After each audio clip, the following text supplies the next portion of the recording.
seara! Vă mulțumim pentru participarea la prezentarea volumului de însemnări ale profesorului Ion Podoreanu.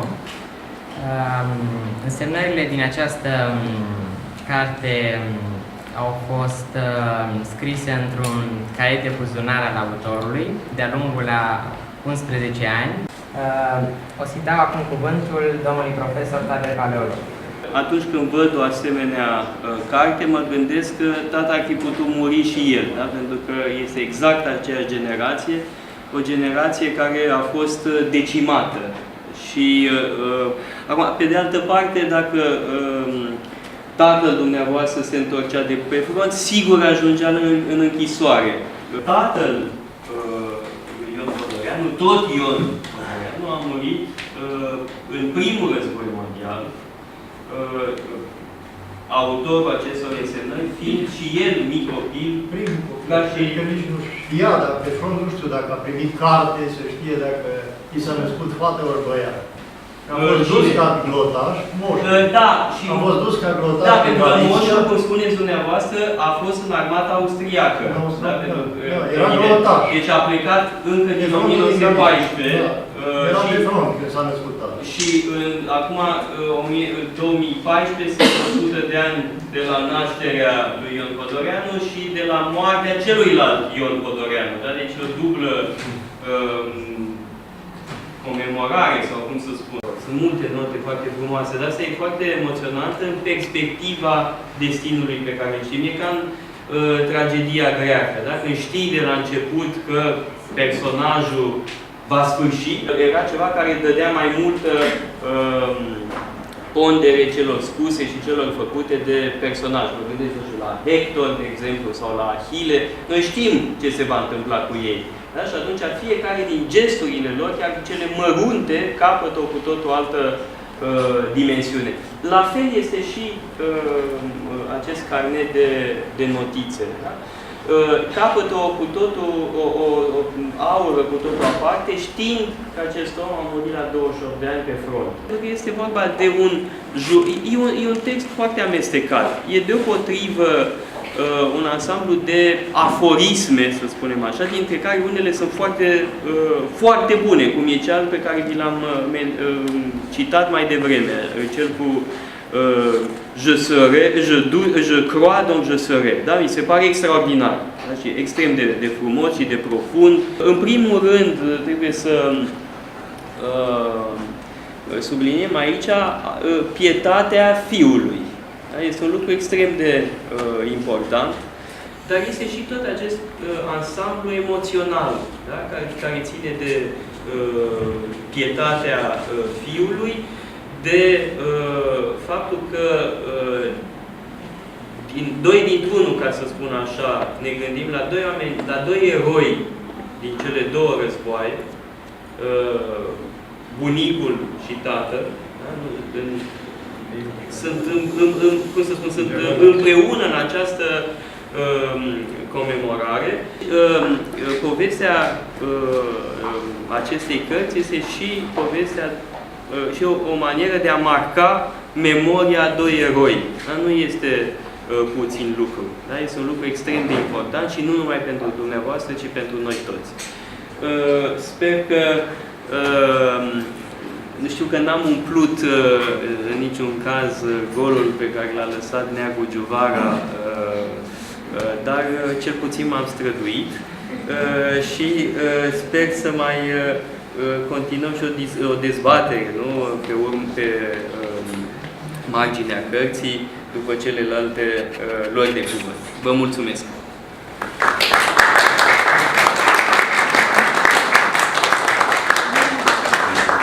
Îmi revine o sarcină foarte grea. Spuneam că îmi revine o sarcină foarte grea. Nu sunt un vorbitor. Stați jos, da. Sunt un om de condei. Poate ar fi fost preferabil să-mi fi scris acest cuvânt și să-l citesc în fața dumneavoastră. Nu, amândouă. Și să-l citesc în fața dumneavoastră, dar ar fi părut cumva artificial, așa încât m-am resemnat să stau pe situația de vorbitor în care nu mă simt deloc acasă. Trebuie să vă spun că am citit cartea asta cu sufletul la gură. În primul rând, era un om din generația mea.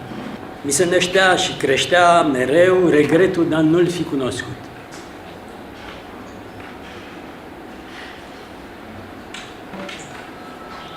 Da, aș vrea să fiu prezumțios, dar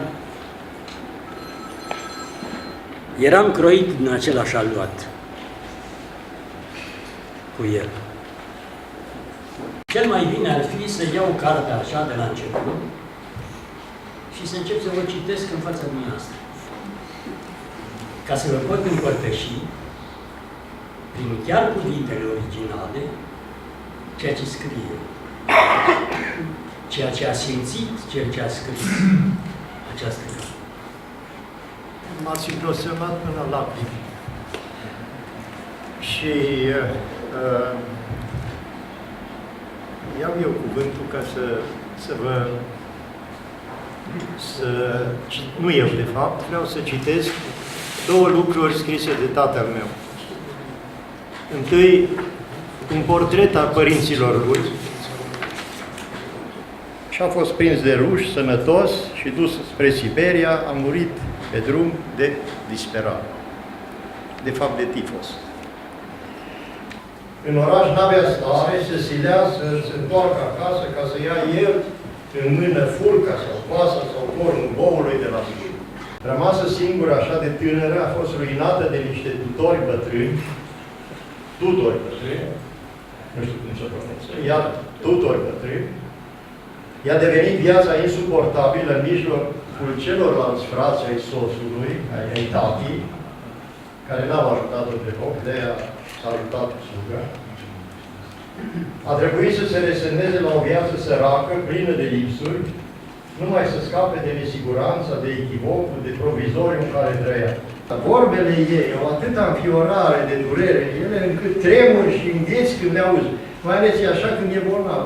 În cea mai neînsemnată neplăcere, ea își retrăiește toate durerile trecutului. În ultima, sunt ca și prezente toate. De aceea durerea din vorbe este imens mai mare decât neplăcerea faptului brut. Memoriul scris de tata în 30 decembrie 1941 e ciorna unui memoriu care l-a trimis Institutului francez că ultima lui speranță că scapă de cu viață, că ajunge să se cunoască pe domnul Șora și de Neagul Juvara și cu cei care au avut norocul să scape de... Sunt născut la 12 septembrie 1914 în comuna Ceanu Mic, județul Turda, din părinți sărani, români. Am avut 3 inspecții despre care alătur copii după procesele verbale, începând cu data de 15 martie 1939 până astăzi. Am fost concentrat sau mobilizat cu intermitențe în gradul de sergent TR, plutonier TR și sublocotenent de rezervă la batalionul 12 Vânător de Munte din brigada 13 mixtă Câmpeni. Spătarul Compman avea supranumele, totalizând un număr de 16 luni sub arme față de 18 luni civilie. El spune de concediu. Un an de studii în Franța este singura posibilitate de a-mi desăvârși cunoștințele de limba franceză și o bursă ar fi pentru mine singurul mijloc ducător la acest scop. Turda, 30 decembrie 41. Mă opresc aici. Dacă aveți ceva de spus. E formidabil pentru că exact în aceeași perioadă, eu am primit o bursă. Am primit o bursă pe care nu o ceruse.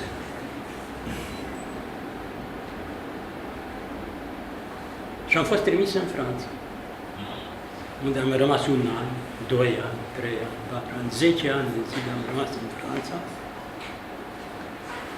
până când am avut, știu eu, dorința să fac împreună cu niște concetățeni ai mei o excursie în România și aici istoria mi-a venit de hac. odată pus piciorul pe pământul României, aici a trebuit să rămân. De când m-am lăsat politică, la fel ca Eschine, în secolul IV înainte de Hristos, a eșuat politic și atunci a deschis o școală de retorică. Cam așa fac și eu. Vă citesc. L'art de bien vivre, deci arta de a trăi bine, s'efforcer de n'avoir dans sa vie que la moindre proportion possible de misère. Da?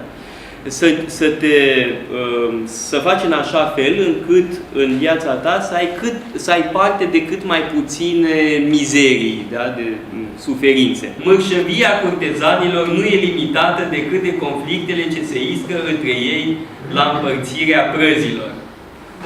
Nu spune cum este poporul suveran, da? Nu-l califică. Da, ne putem imagina. În altă parte spune că într-un regim democratic ajunge fiecare cetățean și republican, ajunge fiecare cetățean să spună l'État c'est moi. Asta nu mai e. Și vrea să ajungă președinte, ca sculptorul Cravici. Ce pot să spun este că lectura acestei cărți pentru mine a fost un fel de eveniment. Evenimentul absolut extraordinar a întâlnirii, decât așa indirect pe calea cărții, mi-am dat seama că mi-e ca un fel de frate de suflet. Și trebuie să spun că lectura acestei cărți a fost un eveniment pentru mine.